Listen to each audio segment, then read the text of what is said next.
Hello and welcome to our 30th edition of FSI Fridays. I'm Johansson live in Charlotte, joined by Edwin in Boston. Hey Edwin, what do we have lined up for today? Thanks, Johansson. And for those in the audience, today we're going to talk about the challenges in financial services today and why there's a need to shift to modern finance model. Second, we'll discuss Microsoft's own journey to reduce finance costs and enhance effectiveness, key pillars of transformation, use cases, and the cultural shift. Third, we'll talk about the impact and outcomes of this journey and tie it back to how financial services organizations can apply these key learnings. Then we'll wrap it up with Q&A. Today on FSI Fridays.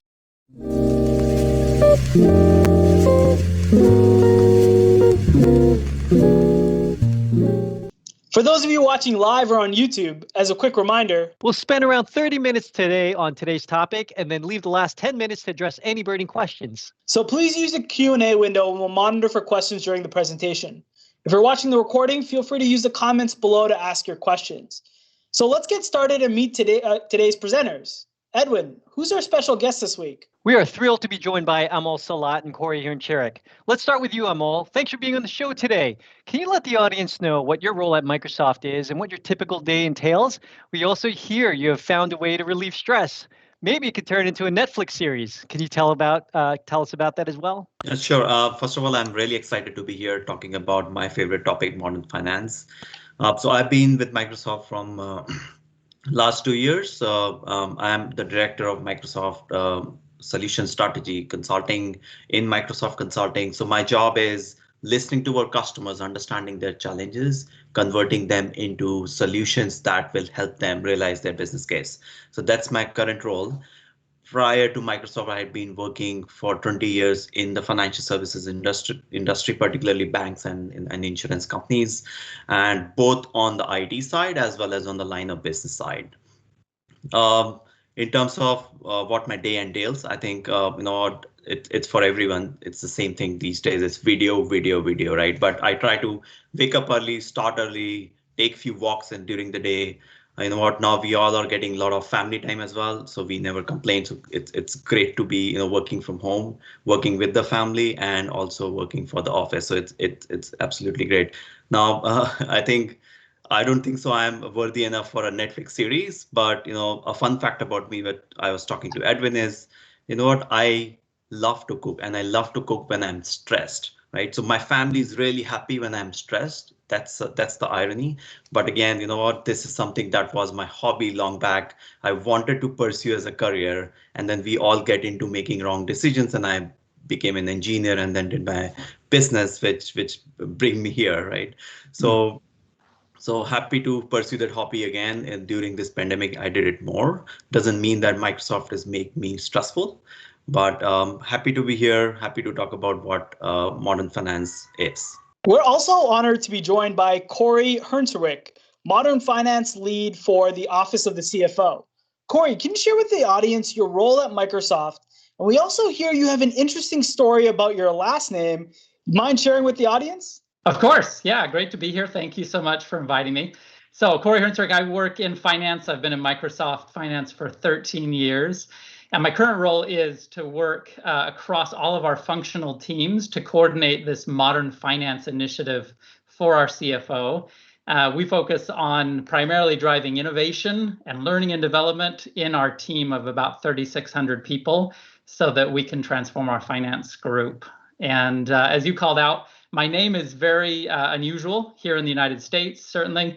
It's a Czech name, and it has a lot of consonants, and I've often heard we've been kind of shortchanged in the vowel department, which is true. Fun fact, though, when I was growing up, I was always correcting people on the pronunciation of my name, or they would ask me how to say it. But then I moved to the Czech Republic for several years, and the tables turned. And actually, I was being corrected constantly on the correct pronunciation of my name in Czech. It just means potter, so it's fairly innocuous over there. But it's a pleasure to be here. I'm excited to share some of the stories and some of the areas that we're transforming in Microsoft.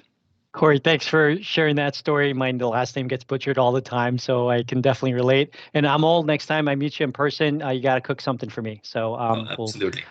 We'll call it right now. All right, so let's go ahead and jump right in. Amol, from your perspective, what are some of the challenges financial organizations are facing in the finance industry?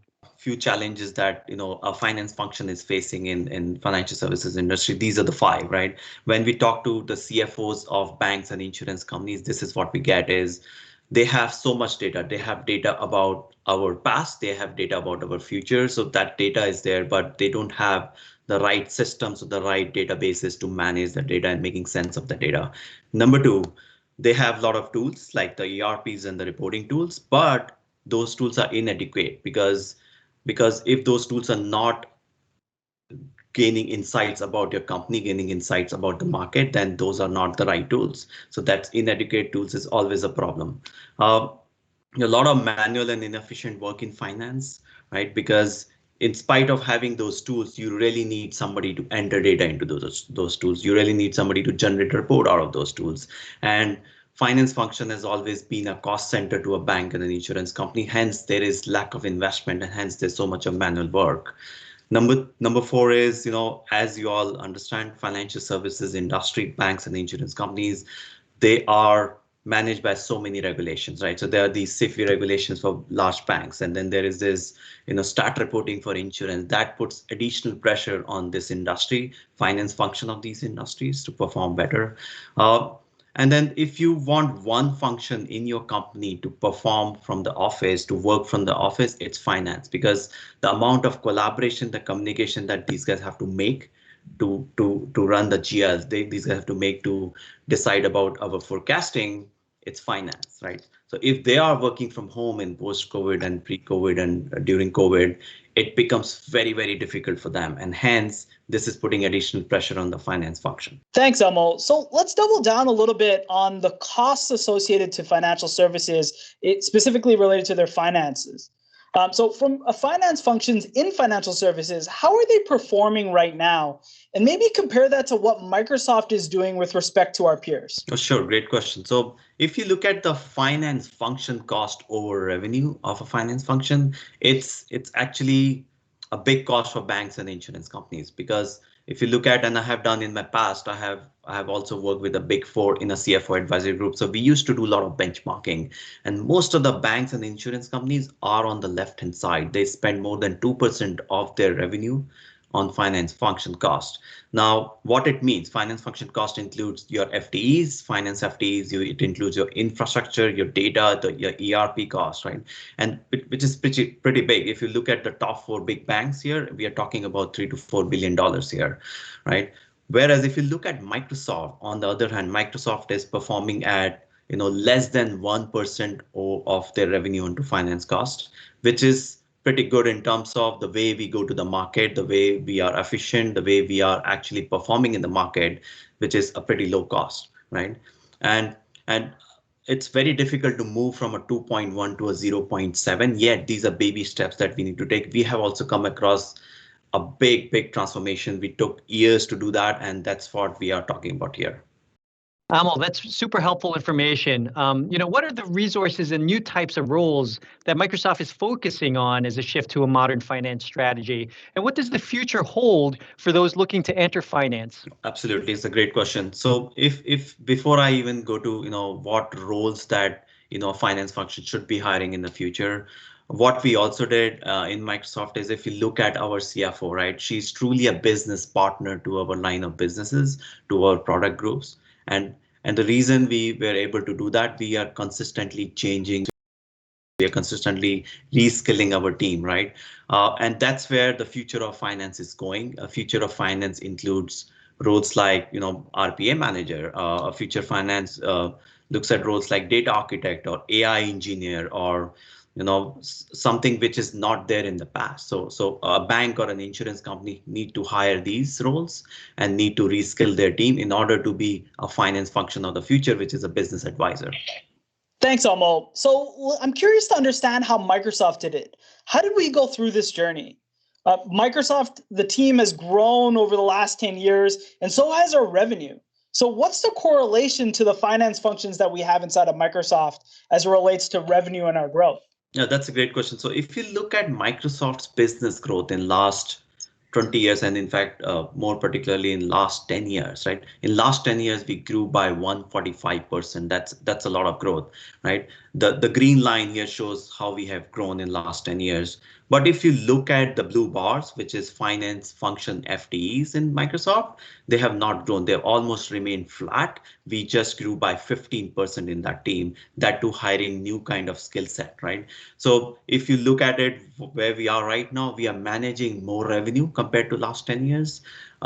We are managing more number of products, more number of customers, more number of employees with the same number of finance function people, right? So which is a testimonial to the fact that we use our own technology to be more efficient, more productive, and even more intelligent. I have to give you a few examples. For example, if you look at our GL. So we close our GL really quickly after our quarter ends. I think first version of our GL closed within 4 days, and then we work on reiterating it. But that's a humongous effort with so many subsidiaries, so many products and customers. Also, if you look at a lot of revenue making solutions that we have developed in finance itself, which is not generally a finance role. We have our own recession model, for example. And if you look at last 10 years, our machine learning based recession models has helped us to go over these recession without any challenges, right? So we've been almost recession proof in last 10 years. So that's again the culture in the company. That's again the way we are innovating with our technology for our own function, whether it's finance, whether it's HR, whether it's marketing. So we've been implementing our technology ourselves for our own benefit. Thanks for those insights, Amol. Really is a great example of how leveraging technology and modernizing with the right leadership can yield great efficiency. So let's move on. We have the honor to be joined by someone that is part of Amy Hood's finance team. Corey, thank you for joining us. Can you talk about how and why you got started with the modernization efforts and what drove this to become a big priority? Yeah, thanks so much. This all really has been going on for many years. We're on a journey just like every other finance organization on the planet, probably. It's a combination of many different factors, really. I think it's a combination of the technology itself. It's a combination of the need, the necessity because of the changing nature of our business and our business model. And it's a combination as well of our leadership and the priority that they put on transformation. And it's really, I think I'll talk a little bit about some of the others as we go along, but I want to call out here that the catalyst for change for us about 7 years ago was Amy becoming our CFO and really making digital transformation a key tenet of her tenure as CFO. From the very beginning, she made this a priority, and she gave people space, and she adopted a growth mindset and encouraged people to try things in different ways. And that has been so important for us as we think about the steps that actually have led to success. It really comes down to having a leader who was focused on this and decided to make it a priority. Thanks, Corey. As part of this transformation, I'm sure many of our financial services organization, as it relates to finance, have a lot of tasks that could potentially be automated and where technology can really help here. What was the thought process around leveraging our own technology at Microsoft to help our own finance employees? It really does come down to the people aspect. I think sometimes we forget about that, but we love Microsoft's mission statement, which is to empower every person and every organization on the planet to achieve more. We're essentially just trying to figure out how we do that in our finance organization. We're taking the finance employees that we have, and we're saying, how can we empower you to do your best work? And some of the best ways that we can do that is, as you alluded to, using technology to augment their work so that they can focus on the highest value activities for the company. That hasn't always been the case. I know just from the time that I've been at the company, when I joined, I was doing a lot of the operational, transactional, task-based type work. And we took a step back and said, is there a way that we could simplify some of these things so that people can actually spend their time, trying to drive the next best decision for the company, negotiating or influencing their business partners, setting strategy, those things which frankly technology actually can't do very well today. And so really it's those two parts. It's how do we streamline, automate, simplify the bottom part of this chart and move people onto the right side where they're spending their time on things that really drive value. You know, Corey, this sounds like a really overwhelming task without the right pieces and strategy in place. Help us understand, what does that mean when you're talking about enabling this transformation with technology? So we found a simple framework a few years ago that we've been using very heavily.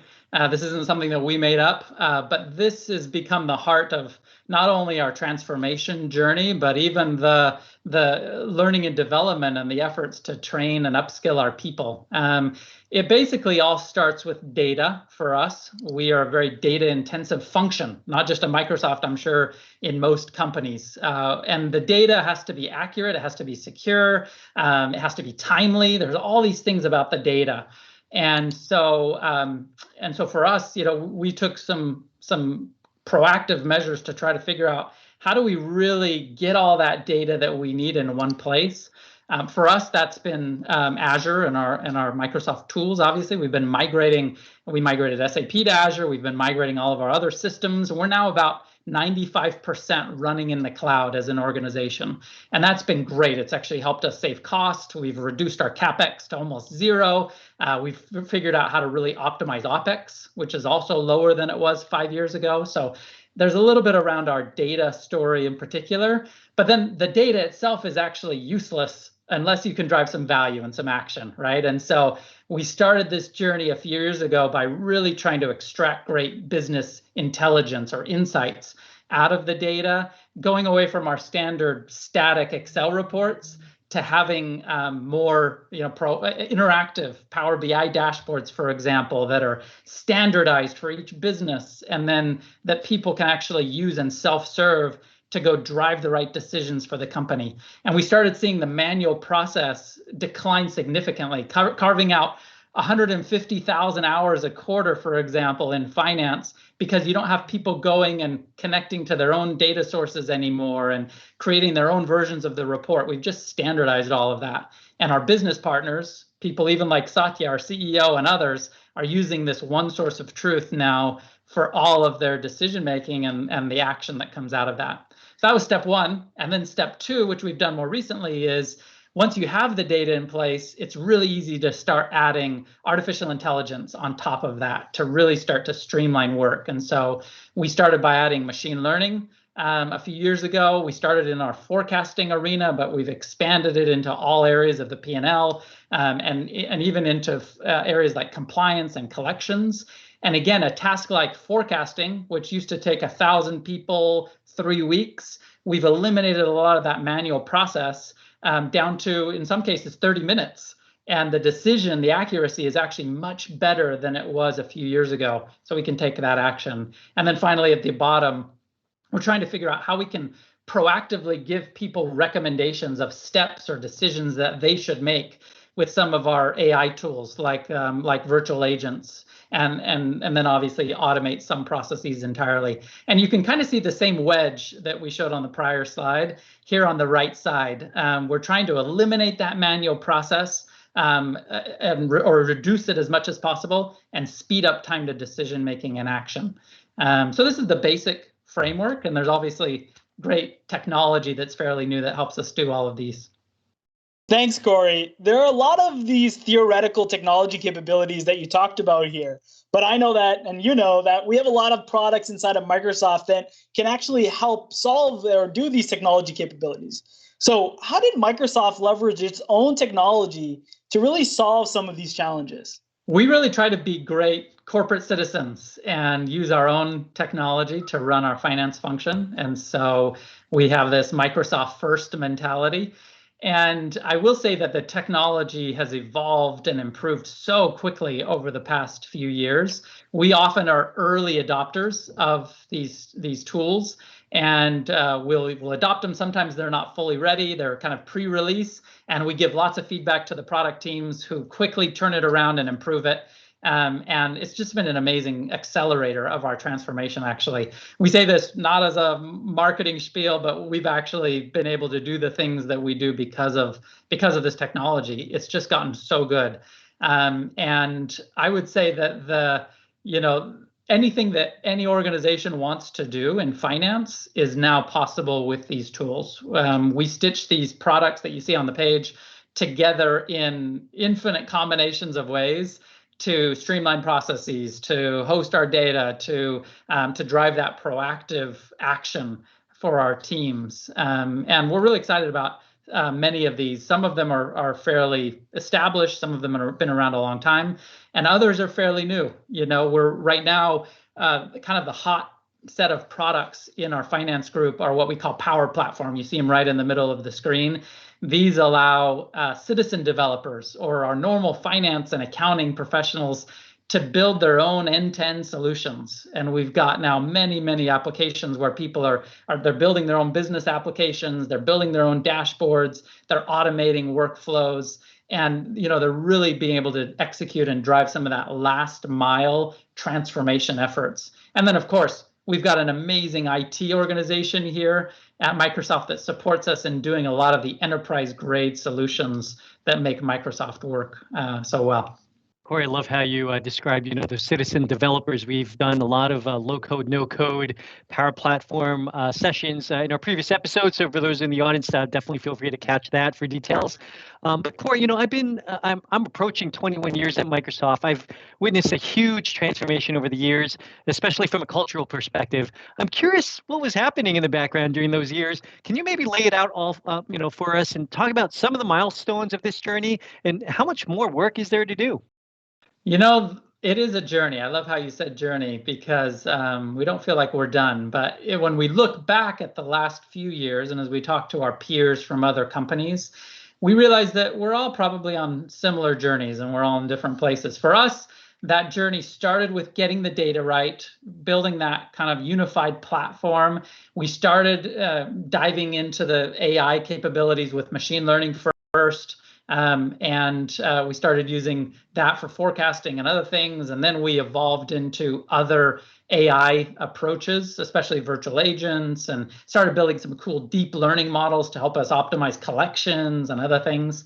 And then finally, this citizen developer and the citizen developer area has been where we're really trying to foster the grassroots transformation among our people. And going back to what was mentioned at the beginning of this episode here, really trying to upskill our people. When our digital transformation began, there were some calls for Amy to go out and hire a bunch of new roles. And Amy said, I think we've got a lot of the right people here, mostly.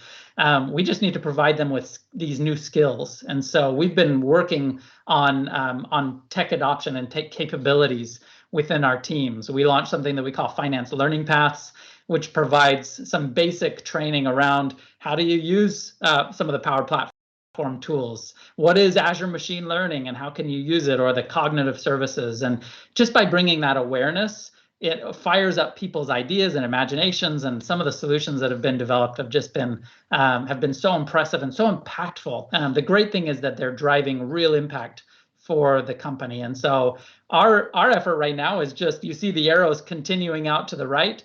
Our forward-looking journey is to really continue to push in each of these areas to continue to optimize the work and empower every person to do their best work when they come to work. And that is a journey that certainly is not over. We've got a long way to go. This sounds really great in terms of the journey that Microsoft has gone through from a finance perspective. And you talked about impact. What is the impact and outcome of all of these efforts, specifically to our finance group? And does it help solve all of these problems we've been discussing over the last few minutes here? I'll kind of refer back to the slide that Amol showed. In some ways, that's one of the best gauges of impact, is we look at those kind of metrics. We try to look at, we have these people on our team. Are they satisfied with the work that they do? And what we find is what you could map on top of that graph is not only are we supporting a business that's much bigger, that's much more complex, but our employee satisfaction is at an all-time high in finance. That's a really important metric that we monitor closely. We also see our IT spend, our cost actually of doing this great work coming down, not only from an IT perspective, but also some of the shared services and outsourcing work as well. So we do monitor costs, and we have fixed budgets, as most companies do, for all of these projects. And so we're not increasing that spend. And I guess what you could say is we have many, many different examples of impact. And on the slide here, you can see just a selection of some of those. We've broken them into finance functions or finance processes that are the same regardless of whether you're financial services or you work in software or manufacturing or retail. We all do source to pay, quote to cash, financial planning, etc. And for us, I don't want to drain this slide, but you can kind of see some of the impact that we're driving. We're saving money, we're driving better compliance, we're reducing risk, we're creating better satisfaction among our end users. We're doing a lot of this with some of these very low code, these low code, no code tools, which require very little investment. And so what we find in a lot of these cases is that a person or two in finance, with the help of perhaps somebody in our engineering group, can build one of these solutions in a month or two, and all of a sudden it's yielding savings of millions of dollars or countless hours, better satisfaction, etc. So we're so excited about the progress we've made, and we recognize we've got so many opportunities ahead of us. So we just can't wait to see what's next. Corey, you make that topic so exciting. I'm really looking forward to how we continue to improve, progress, and learn. So Amol, can you bring this home for those in the audience and tie it back to financial services industry? How do banks, insurance, capital markets look at their automations, and what are the key processes and opportunities where technology can make it more productive for our FSI customers? In other words, Microsoft uses technology as a technology company, but how do FSI organizations take this technology, apply it to their business objectives, and achieve the same or even more amounts of success?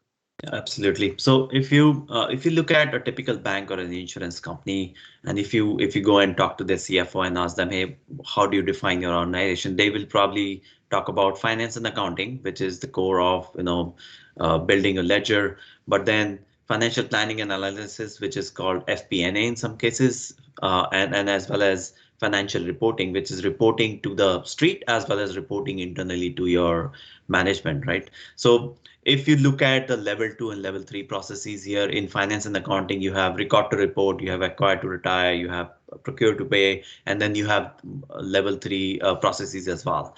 And similarly, then we broke down financial planning and analysis and reporting. Now, if you look at the overall map of finance function, you see there are tremendous opportunity in financial services firms in a finance function to look at what can be moved to the cloud, what requires human judgment versus what requires artificial intelligence out there, versus where we can use analytics in a better sense, and we can make more we can actually define our future using that, right? So typically in a financial planning and analysis where you are thinking of planning for your next year, our machine learning models have actually helped us be more prepared for the next year and more prepared and more planned for the next year, which is where even banks and insurance companies struggle. So I think this is a bank or a financial services view of finance, and which is very similar to what Microsoft does, but there are some little bit of difference in terms of reporting and how they report to the market.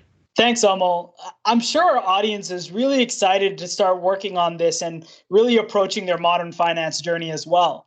So Corey, what's the call to actions and what resources do we have available for customers to start this journey themselves? I would say first, call to action wise, what we found is we just have to start somewhere. I think in finance, we often want to have a perfect plan with all of the I's dotted and T's crossed before we start a journey. That's a very typical finance trait. It's a good trait, but in terms of digital transformation, it actually can hinder us. because the plan will never be perfect. And so one thing that we're getting more comfortable with is adopting this growth mindset and just starting somewhere and starting small and growing our capabilities and trying to do this work. We have learned a lot. We're happy to share with others what we're doing, and there's a few resources that we'll send out or that you can see on the screen that may help you do that. We have a Modern Finance webpage that we would point people to. You can learn a little bit more about our approach there and request even potential follow-up engagements. We're really excited that coming up we will have our first ever conference focused on CFOs and finance leaders as a company. And we're looking forward to that. It's on February 24th. So invite everybody to go register for that conference. We would love to have you join. We'll have actually a lot of great external experts come and share some thought leadership. And we're framing this especially around how we as finance are responding, recovering, and reimagining due to the global pandemic. And we'll have companies like Ernst & Young and PwC and KPMG are involved. We've got a Harvard MBA professor and economist who will speak to us. Some other companies will share some of their approach, and then we'll share a little bit of our modern finance story. So please join. And then the final one is we do have a great Microsoft Financial Services webpage out there that has many good, very applicable resources for folks on the phone today. Thanks, Corey. And let's not forget that next week, you're going to be joining us on FSI Fridays again to be talking about specifically the productivity tools and how through these tools, Microsoft Finance strengthened its business leadership and cultivated some company growth. So we're excited for that. Thank you. Looking forward to it as well. Amol and Corey, thank you for sharing your time and perspective. I'm positive our viewers have learned a wealth of valuable information today.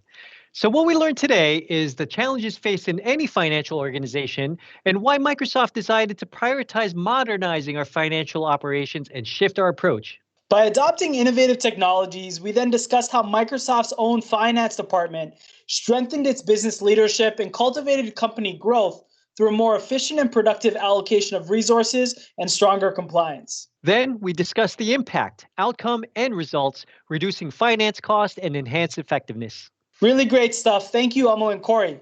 Edwin, let's move to Q&A. What are some of our viewers asking? You got it. So we have a question here from Anonymous. How did Microsoft get started? Shifting financial organizations is difficult. What does it take for financial organizations to take that first step? Yeah, that's a great question. I think we outlined them a little bit at the beginning, but some of the things that come to mind right now are certainly that tone at the top, the leadership component. For us, that meant Amy Hood making this a priority. The second step is the technology. I don't think it's possible to do what we are being asked to do as finance functions without embracing technology in a new way. And so I would say figure out a way to do that. And I'd say the third area is to build capabilities. And that starts with culture. It starts with embracing something like a growth mindset culture and then developing capabilities in your people and giving them the space to go try new things. So if I had to answer with the top three things, they would be those. Thanks, Corey. We've got another question. I think this is probably best targeted towards you. What lessons did you learn or can you share going through this modern finance transformation? Yeah, I'd say so many different lessons, and we're still learning. I'll call out. It feels like every day we're learning something new, but a few that come to mind are, how important data is. That's a really key component that I think a lot of finance teams, they understand, but they don't know how to do it. And for us, we've realized that you can't take shortcuts. You've got to do some heavy lifting there. But it's really important to do that first, and that will unlock many different doors. We've learned some tips and tricks, so happy to share those with others. And technology obviously is helping us do that process. So that's one big learning. Hopefully, people can take away. Another obvious one is how important it is to partner with our IT organization. We've learned that this needs to be a real partnership, though. I think in the past, we would just flip things over to our IT organization, and they would run with them and build tools and solutions that they thought were useful. We've gone away from that model to create more joint teams that actually are working on common problems, and we try to up-level our people to the point that they can be guiding IT through these processes and telling them exactly how they want some of these functionality to work and what we need, and so that is another great great learning for us. I think those are probably two of the most important things that we've learned, other than the three prior ones that I shared. So hopefully that gives people something to start with. Thanks, Corey. Amol, I think this question will be for you. What are the three low-hanging areas where use of technology can improve productivity in a financial institution? Yeah, it's an interesting question. So if I have to shortlist the top three or the bottom three, as you said, low-hanging, I would say for a bank or an insurance company, I think treasury operations is a big concern, because they have so much cash in their balance sheets, and to move around that cash as well as managing your treasury operations is a challenge, and making it more intelligent is another challenge. So I think that's number one. Number two, I would say account receivables, because account receivables define how well you report to the street, right? So if your account receivables are not correct, it impacts your FX, it impacts a lot of other things, it impacts your stock prices. So I think account receivables is another manual process in finance which requires a lot of attention from technology, and I think technology can help you a lot. And number three, I would say for a bank and an insurance company, it's obvious that we should work on financial reporting both to the street as well as financial reporting internally to your own management.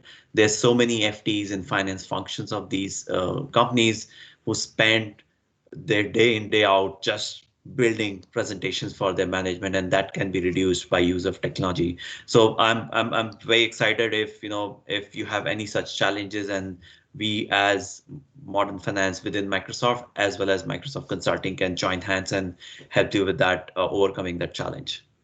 Looks like we're out of time. Thanks again for attending via YouTube or watching live and asking questions. If you haven't already, be sure to register for FSI notifications and invites by visiting aka.ms/FSI Fridays. We're also open to constructive feedback, so please send us your comments and suggestions at aka.ms/FSI Fridays feedback. Be sure to catch recordings of our previous sessions on the FSI Fridays YouTube channel at aka.ms/FSI Fridays recap, where you can post any follow-up questions that weren't covered today.